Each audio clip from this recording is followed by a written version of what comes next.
మహేశ్వర్ రెడ్డి అన్నారు. కవిత బయటకు వెళ్లి కొత్త దుకాణం పెడతారని, త్వరలో ఇంకొక ప్రకంపన జరగబోతుందన్నారు. స్థానిక సంస్థల ఎన్నికల్లో, లోకల్ బాడీ ఎన్నికల్లో సొంత అభ్యర్థులను నిలబెట్టడానికి అన్ని సిద్ధం చేసుకున్నారని తెలిపారు. బీఆర్ఎస్ లో 4 స్తంభాలాట నడుస్తోందని, కవితను బయటకు పంపేందుకు కేటీఆర్ చేస్తున్న కుట్ర అంటూ పేర్కొన్నారు. ముందు హరీష్ రావు బయటపడతారని అనుకుంటే ఆయనను కేసీఆర్ దారిలోకి తెచ్చుకున్నాడని, కవిత మాత్రం తనకు జరిగిన అన్యాయంపై తన తండ్రికి లేఖ రాయటం సంచలనంగా మారిందన్నారు. లేఖ లీక్ చేస్తుందని చెప్పి నేను 10 రోజుల ముందే చెప్పడం జరిగింది.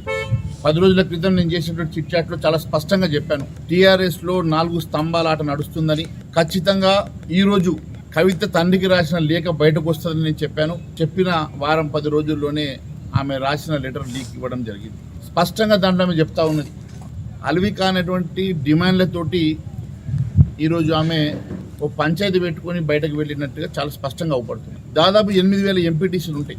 8,000 ఎంపీటీసీలు హైకమాండ్ కాకుండా ఇన్ఛార్జ్లకు ఇస్తారు అని ఆమె చెప్పినప్పుడే అర్థమవుతా ఉన్నది, ఆమె ఈ పార్టీలో ఆమెకు ఆల్రెడీ పొగబెట్టారని, ఆమెను బయటకు పంపిస్తున్నారని, ఆమె బయటకు పోవడానికి సిద్ధమైందని, బయటకు పోయి ఆమె దుకాణం ఆమె పెట్టుకుంటుందని చాలా స్పష్టంగా ఆ లెటర్లో చెప్పడం. ఈరోజు ఇదంతా కూడా అవినీతి సొమ్ము పంపకాల్లో జరిగినటువంటి పంచాయతీయే.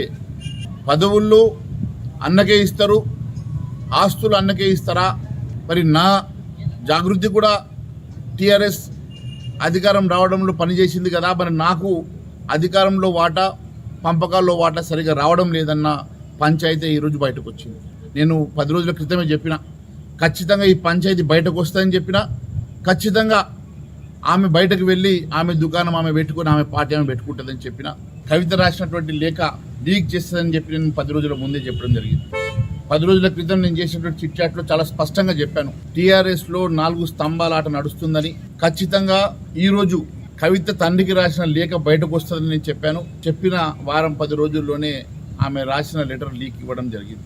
స్పష్టంగా దాంట్లో ఆమె చెప్తా ఉన్నది, అలవి కానటువంటి డిమాండ్లతోటి ఈరోజు ఆమె ఓ పంచాయతీ పెట్టుకొని బయటకు వెళ్ళినట్టుగా చాలా స్పష్టంగా అవుపడుతుంది. దాదాపు 8,000 ఎంపీటీసీలు ఉంటాయి.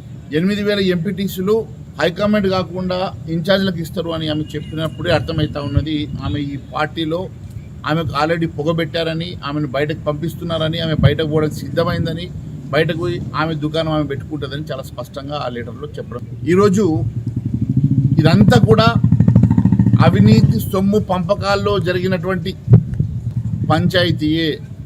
పదవుల్లో అన్నకే ఇస్తారు, ఆస్తులు అన్నకే ఇస్తారా? మరి నా జాగృతి కూడా. అన్నమయ్య జిల్లా రాజంపేటలో టీడీపీ